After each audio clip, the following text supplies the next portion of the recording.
Hello, welcome. Yes, thank you for joining me. This is Read the Signs with Roxy. We are jumping into a Sagittarius reading. Hello, Sagittarius. Thank you for joining me. Honored to be your reader here today. Just want to remind you that this is a general reading, not a one-to-one.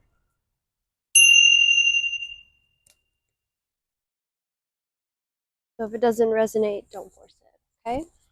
So this is a reading for your sun and for your rising and any other major placements that you have.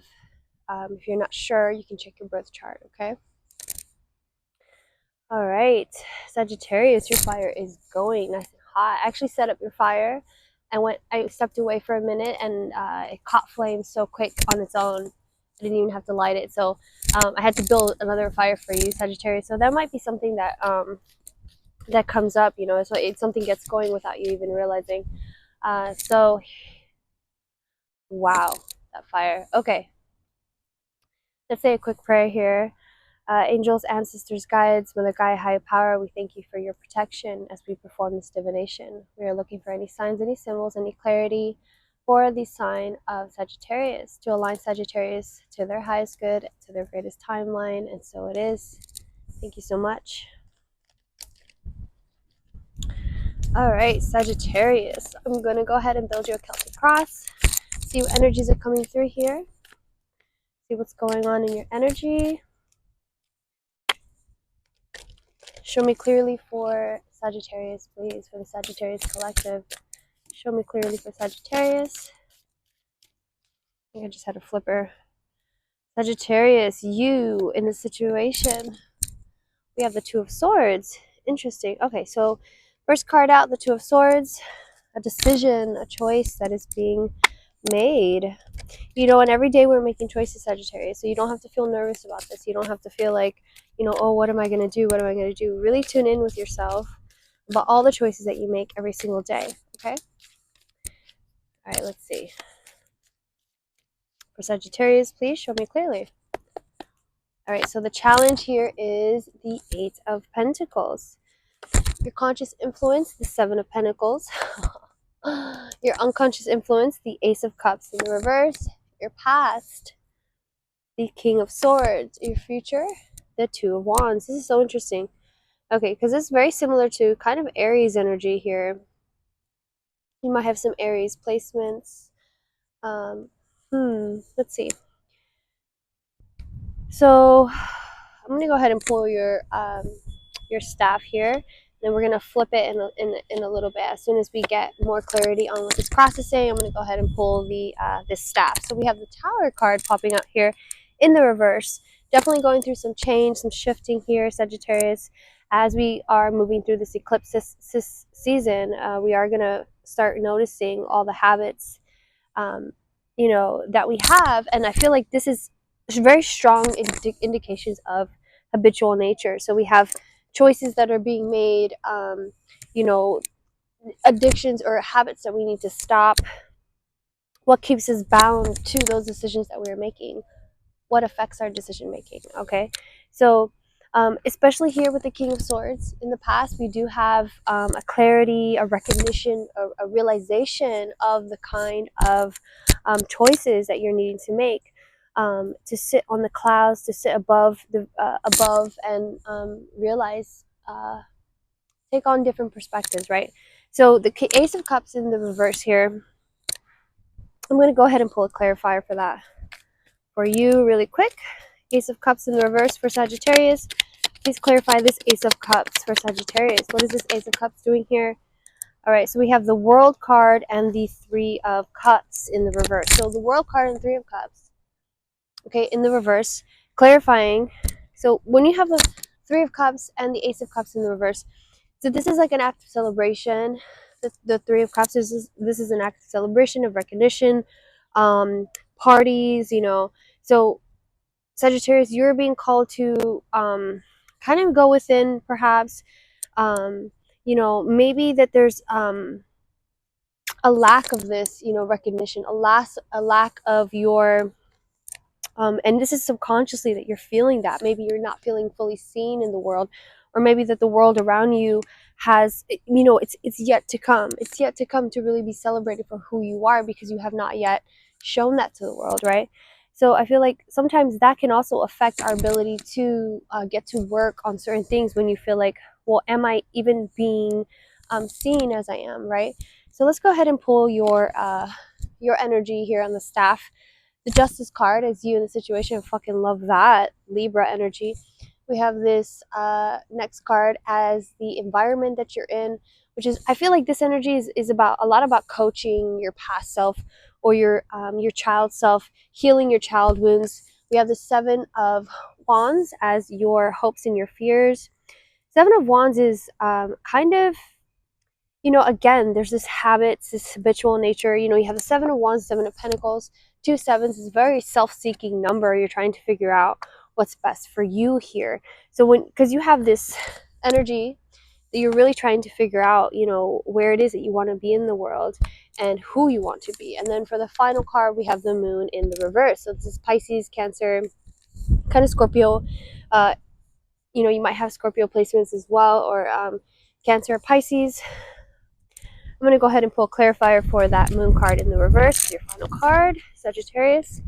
For Sagittarius, please show me clearly.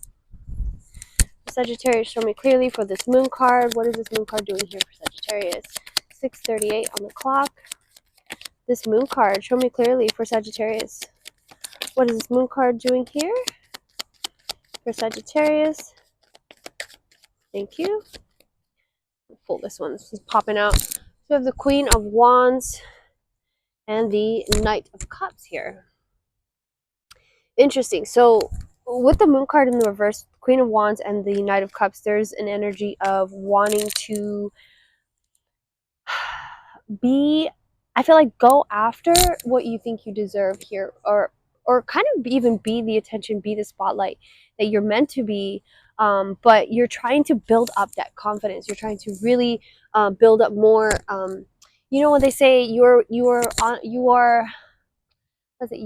honored in the light for the work that you do in the dark. So I do feel like there's a coming out from the darkness that's needed to happen here, Sagittarius, that you're still trying to process. Okay, so let's go ahead and pull a healing card for you really quick. This is an oracle card from the this is a healing card. And honestly, this is one of my favorite decks. This is one of my first decks that I got, and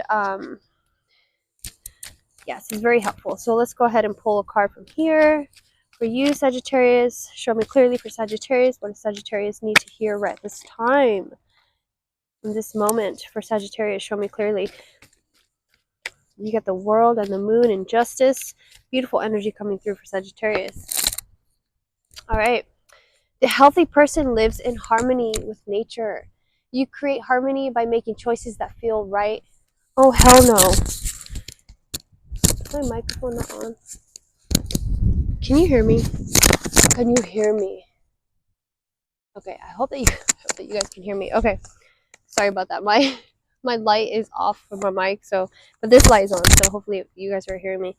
So you create harmony by making choices that feel right for both mind and heart. Consider one choice you need to make today, no matter how insignificant, and make it harmoniously. So wow, beautiful, beautiful affirmation here. This is about making a choice in your daily practice, in your life, when it comes to the work or the world that you're trying to build around you, right? So it's very, you know, it's saying like, hey, you know, with Libra energy here, it is saying that you are balanced, you are creating from love, that you are trying to remind yourself. Beautiful yellow butterfly flying by. I do feel like this is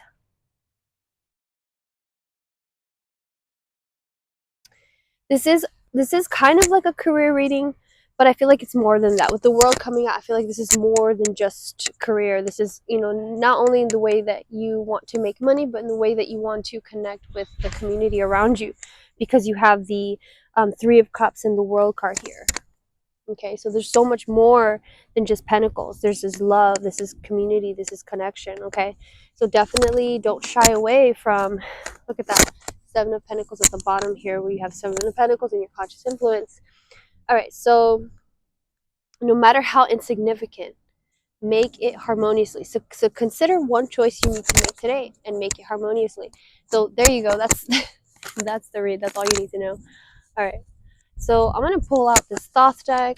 I don't know if you guys have heard of the Thoth deck, but it is the Egyptian god Thoth, and they say he's a reincarnation of Hermes. So let's get some wisdom here. First, flying out of the deck. I don't know if you guys saw that, but flew out of the deck the Hermit and the Queen of Cups. Look at that. So it's funny because I do feel like this Hermit energy surrounding you, possibly, you know, with the Three of Cups and the world, Three of Cups being in reverse with the Ace of Cups being in reverse as well. Definitely this feeling of like, you know, that I'm not meant to be celebrated, or something I'm not ready to be celebrated yet. And the Hermit with the Queen of Cups is trying to say, gather your strength here. You know, with the Knight of Cups to the Queen of Wands, gather your strength when it comes to, you know, how you feel about yourself emotionally. You know, the Queen of Cups feels very supported, very aligned, very in tune with nature, with water, with love. You know, there's a lot of intuition, you know, and there's a lot of watery nature here because you have the moon in reverse as well. It's trying to ask you to access that, and to possibly, you know, access it, you know, in the safety of your home, in the safety of, you know, looking in the mirror and in the dark. You know, you have this, it's like you're seeking wisdom, and sometimes it's a little bit hard to integrate that, you know. And I think to integrate, you know, how human, it's like you try to integrate how human you are with how magical you are, right? And you know, not to think that not to downgrade the humanness in you, okay? Not to pull away from that, because you do have the way that it's saying, the healthy person lives in harmony with nature. It's like, you know, maybe you need to go outside and touch some grass. Maybe you need to go outside and connect with nature more. Get outside and be barefoot. Listen to the birds.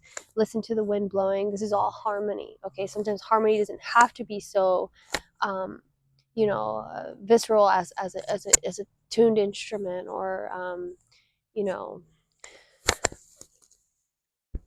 singing bowls. It can just be, you know, the wind blowing. It can just be the trees making I don't know if you guys can hear it now, but the wind just started to blow. But it can be something very subtle. It can be something very um, peaceful. Okay, so recognize when the choices that you make are peaceful, and when you feel like you're fighting against yourself here. Okay, progress. I feel like the word progress wants to come out. Okay, so anyway, so we're moving past the King of Swords, because this is in your past. So I feel like it's more than just feeling like you're planning ahead responsibly. I feel like it's trying to tell you more than that. More than that. You know, finding this inner child is like always also trying to remind you of your joy. The Queen of Cups is also very aware of what brings her joy, what fills her cups, right? So try to find things that are in harmony with that. All right, so let me just really quick. This book, I rarely read this book for you guys, and so I do feel called to go ahead and jump into it. I you know, look, it's right here. All right, so the interconnectedness of life, of humans and nature, the earth and the universe, of physical, mental, and spiritual faculties, is a given in most Eastern religions, as well as in Native American beliefs and the primal religions of Africa and Australia. The four statements above are drawn from Native American, Taoist, and Ayurvedic beliefs, but also reflect African and Aboriginal teachings. Living in harmony with nature opens the way to environmental responsibility and to respecting our natural human cycles, which are tied not only to the seasons, but also to our internal clock, based on the diurnal rhythms of night and day. Rising with the sun, going to sleep a few hours after sunset, and eating foods that are locally grown and appropriate to the season are simple ways of attuning to the cycles of nature. All these spiritual traditions also find a strong link between physical health and spiritual well-being. The more spiritual centered and balanced you are, the less chance you have to accumulate the stresses that are destructive to your body. Negative mental states such as anger, jealousy, and dishonesty, which all spiritual traditions teach us to avoid, also cause severe stress and ultimately illness. By healing the mind of the destructive thoughts and impulses, we stand a much better chance of keeping the body whole and healthy. All right, so this could be a call to just pay attention to the negativity or your negative thoughts, but I do feel like it's also trying to point to any resistance that you feel towards maybe connecting with other people or the reflection that you see in others. Beautiful reading. 15:55 on the clock. 555. All right, Sagittarius, I think this is where I'm going to end it. I think that's a beautiful place to end this reading. I love you guys so much. I hope that this reading helped. If it did, please make sure to like and subscribe. Share with other Sagittarius that need to hear this message. Appreciate you guys for tuning in with me.